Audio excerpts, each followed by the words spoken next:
Vous êtes-vous déjà demandé pourquoi certaines personnes sont complètement invisibles en ligne, refusant de poster des selfies, des nouvelles de leur vie ou leur réussite?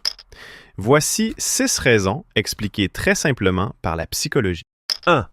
La discrétion plutôt que la notoriété. Les psychologues expliquent que les personnes qui postent rarement des photos sont souvent très orientées vers la protection de leur vie privée.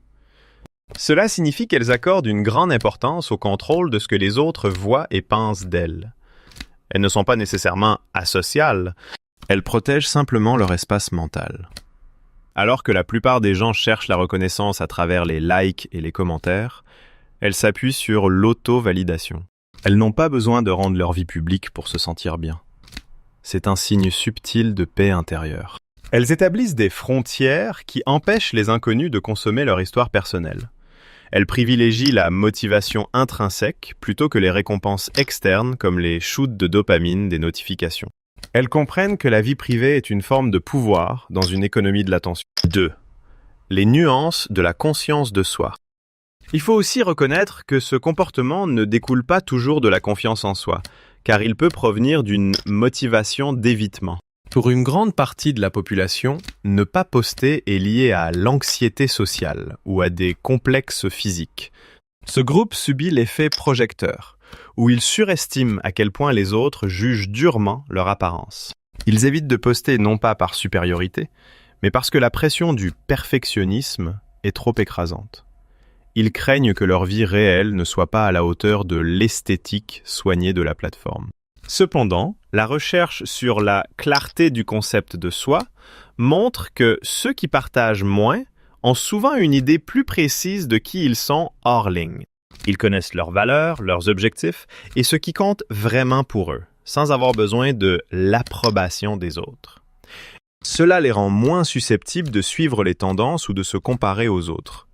Leur bonheur ne dépend pas de la réaction des gens, car il vient de l'intérieur. 3.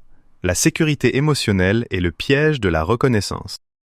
Poster peu est souvent lié à une estime de soi stable, une forme de confiance qui n'a pas besoin d'attention pour exister.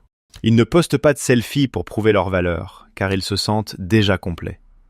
Les psychologues disent que les personnes ayant cet équilibre émotionnel sont généralement moins anxieuses, moins en quête d'approbation et plus concentrées sur des objectifs concrets. Il y a une nette différence entre le narcissisme et une saine estime de soi. Les narcissiques exigent un approvisionnement narcissique constant via les likes et les commentaires pour réguler leur ego. Les individus émotionnellement stables trouvent leur satisfaction dans des activités autotéliques, c'est-à-dire des expériences vécues pour elles-mêmes. Ils ne considèrent pas leurs amis ou leurs abonnés comme un public à divertir. 4. Les mensures profonds et l'effet de l'observateur. Ceux qui restent discrets en ligne sont souvent des introvertis et des personnes réfléchies. Ils pensent avant de parler et ne postent que lorsqu'ils ont quelque chose de vraiment important à dire. Cela vient d'un trait cognitif appelé locus d'évaluation interne, ce qui signifie qu'ils s'évaluent selon leurs propres normes, pas celles des autres. Ils préfèrent les conversations authentiques aux interactions superficielles. De plus, ils luttent contre l'effet de l'observateur, selon lequel le simple fait d'observer ou d'enregistrer un événement modifie cet événement. En ne sortant pas leur téléphone pour filmer, ils restent dans un état de pleine conscience. Ils s'engagent dans une participation active, plutôt que dans une documentation passive.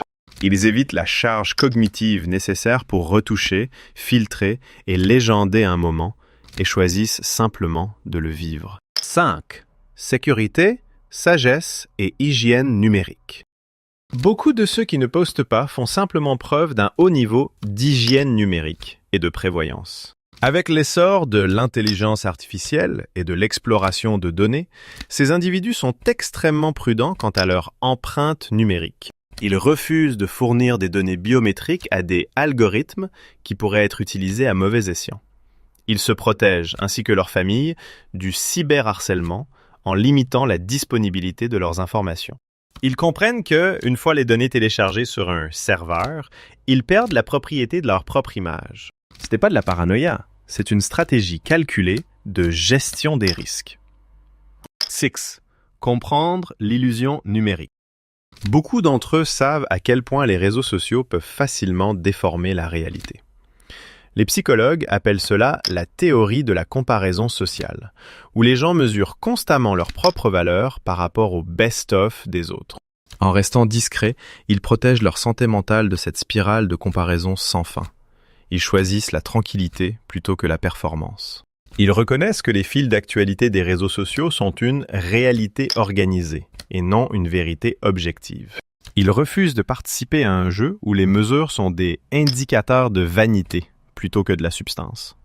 Ils évitent le tapis roulant hédonique, où chaque accomplissement ne mène qu'aux besoins du prochain post. Alors, la prochaine fois que vous remarquerez que quelqu'un ne poste pas de photos, ne supposez pas qu'il est timide, ennuyeux ou asocial. Il est peut-être simplement plus stable, plus intelligent émotionnellement, et a une meilleure conscience de lui-même que la plupart des gens en ligne. Il n'a pas besoin d'être vu pour se sentir validé. Et c'est ça, la vraie confiance. Si vous voulez explorer plus de sujets incroyablement intéressants que les autres ont trop peur d'aborder, appuyez sur le bouton d'abonnement maintenant. Et si vous êtes déjà abonné, alors, bienvenue à la maison.